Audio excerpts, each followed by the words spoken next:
reserves his time.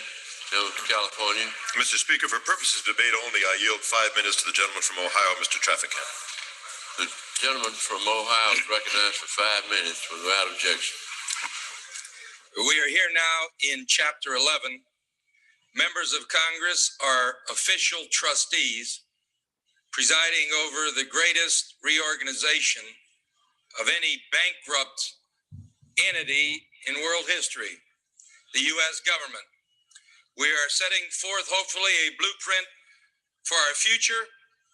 There are some that say it's a coroner's report that will lead to our demise. I'm going to support the rule. I'm not sure yet if I will support this budget.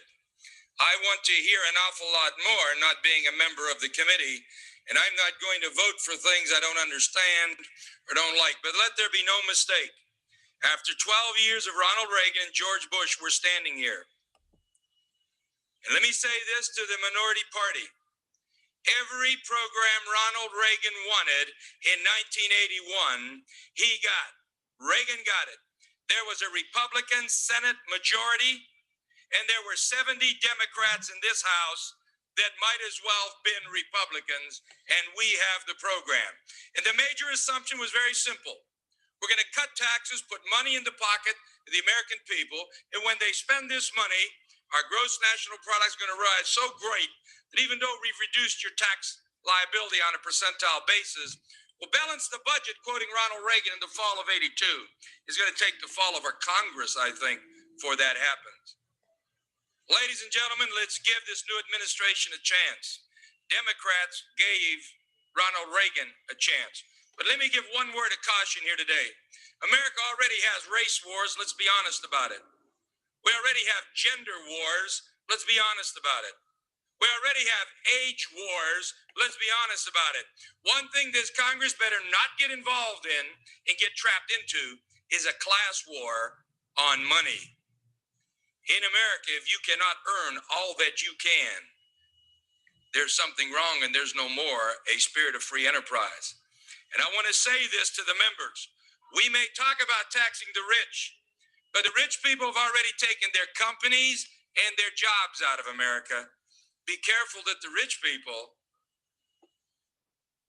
don't take their money out of America, because the government already raises our kids, defends our families, educates our kids, feeds our kids, houses our kids, and the government is doing a very poor job of it.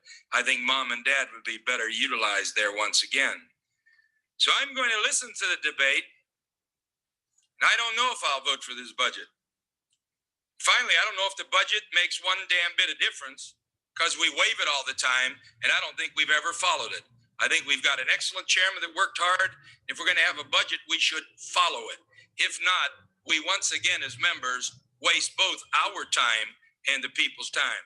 But let me say this just in closing. Today's not the mother of all debates and the mother of all decisions. When that tax package comes, you will have the mother of all votes on the floor.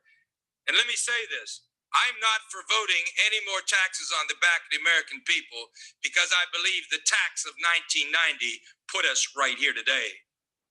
And I am very concerned about the tax packages being discussed in this Congress. I'm one Democrat that believes we should stimulate the private sector. We already have more government jobs than factory jobs, and I think that's an indictment on our Congress.